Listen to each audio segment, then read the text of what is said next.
माहौल कल ही परसों हमें फिर गवर्नर से मिलना है। बिहार बंद का भी हम लोगों ने सोचा है 12 तारीख। हाई कोर्ट में भी इंटरवेनर है और सुप्रीम कोर्ट भी हम लोग जाएंगे। अब लगता है कि पेपर लीकआउट जब तक नहीं रुकेगा तब तक हम चैन से नहीं बैठे, चाहे इसका अंजाम जितना भयावह हो। पेपर लीकआउट और भविष्य के बच्चों के लिए तो नहीं। नौकरी देश से ख़त्म कर दी गई, नौकरी को प्राइवेट कर दिया गया। बीपीएससी, एसएससी, बैंकिंग और रेलवे की नौकरी ख़त्म कर दी गई। आप मजाक बना लिए और ये सारे लोग इसमें इन्वॉल्व, राजनेता लोग इन्वॉल्व रहते हैं। सब नेता ऊपर से नीचा 500 से 1000 करोड़ रुपया की प्रैक्टिस, सब साझीदार भागीदार है, सब चोर हो चुके हैं।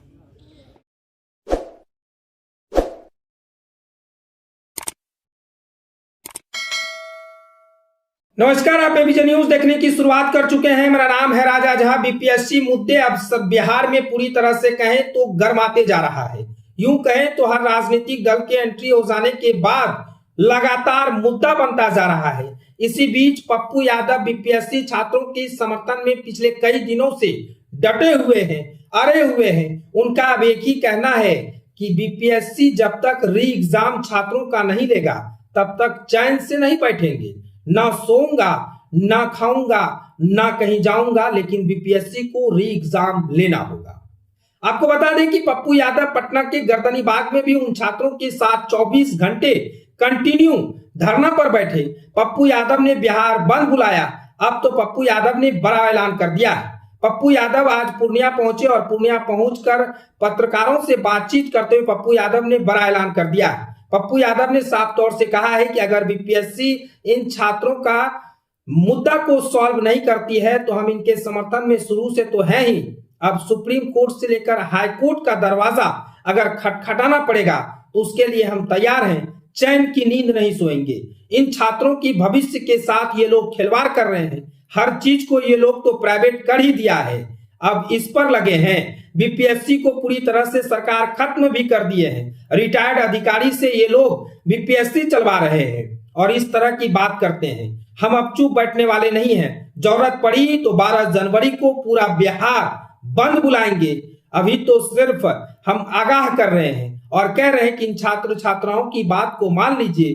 क्या है, छात्र सिर्फ कह रहे हैं ना कि री एग्जाम करवा लीजिए। री एग्जाम जिस तरह से 13 दिसंबर को जो एग्जाम हुआ उसमें पेपर लीक का मुद्दा ये लोग कह रहे हैं, लेकिन अगर बीपीएससी भी कंटिन्यू कह रही है कि पेपर लीक हुआ ही नहीं, एक सेंटर पर लीक हुआ था जो 4 तारीख को एग्जाम उसका समाप्त हो गया, लेकिन छात्र छात्राओं का कहना है कि सिर्फ 12,000 नहीं बल्कि उन तमाम छात्रों का फिर से एग्जाम लीजिए जो छात्र पिछले कई दिनों से धरने पर बैठे हैं और छात्रों को तमाम एविडेंस उनके पास है। पप्पू यादव अब उनके साथ लगातार खड़े हैं और पप्पू यादव खुद कह रहे हैं कि अब चैन से नहीं बैठूंगा जब तक बीपीएससी री एग्जाम नहीं लेता है। इसके लिए हमें हाई कोर्ट से लेकर सुप्रीम कोर्ट का दरवाजा खटखटाना पड़ेगा तो हम खटखटाएंगे। इसके लिए हम पर एफआईआर हो जाए उससे भी कोई लेना देना नहीं है। हम पर लाठियां चटका दे इससे भी कोई लेना देना नहीं है। हम छात्रों के साथ खड़े हैं, छात्रों के भविष्य के साथ खिलवाड़ नहीं होने देंगे। इसके लिए हमें जो भी करना होगा वो कर लेंगे। आगे पप्पू यादव क्या कुछ कह रहे हैं वो आप सुनिए। पहले ही आना था आंदोलन को लेकर के, इतना बीपीएससी और बच्चों पर लाठी और जुल्म, इतना आतंक, इतना ज़्यादा माहौल कल ही परसों हमें फिर गवर्नर से मिलना है। बिहार बंद का भी हम लोगों ने सोचा है 12 तारीख। हाई कोर्ट में भी इंटरवेनर है और सुप्रीम कोर्ट भी हम लोग जाएंगे। तो सिर्फ हम इन परिवार से मिलने ही आ गए। कल सुबह हम पटना लौटेंगे क्योंकि चूँकि लड़ाई इतनी बड़ी है कि अब लगता है कि पेपर लीकआउट जब तक नहीं रुकेगा तब तक हम चैन से नहीं बैठे, चाहे इसका अंजाम जितना भयावह हो। पेपर लीकआउट और भविष्य के बच्चों के लिए तो नहीं होने। एक तरफ नौकरी देश से ख़त्म कर दी गई, नौकरी को प्राइवेट कर दिया गया। बीपीएससी, एसएससी, बैंकिंग और रेलवे की नौकरी ख़त्म कर दी गई। तो ईबीसी, एसएससी, ओबीसी के बच्चे तो वैसे ही ख़त्म हो गए। और किसी भी जात का जो जीनियस बच्चा है, किसी भी जात का जो मिडिल क्लास और गरीब का बच्चा है, जो दौड़ता है, पढ़ता है, जो खेत बेच करके, जेवर बेच करके माँ पढ़ाती है, उसके साथ पेपर लीक आउट करके आप आज एग्ज़ाम ले रहे हैं। यदि सेम नॉर्मलाइजेशन में सेम प्रैक्टिस का क्वेश्चन आ गया और सेम प्रैक्टिस के क्वेश्चन से यदि आप आज एग्जाम ले रहे हैं तो 3,65,000 बच्चों का भविष्य क्या होगा? आप मजाक बना लिए।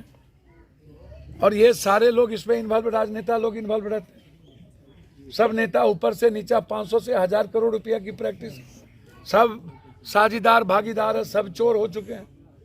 क्यों 90 के पहले से लेके आज तक पेपर रिकॉर्ड होता रहा? क्यों किसी की इच्छा शक्ति मर गई आज तक? क्या पेपर रिकॉर्ड नहीं रुकेगा? क्या आने वाले बच्चे को ये अधिकार नहीं है मिडिल क्लास और गरीब के बच्चों को कि वो नौकरी कर पाए?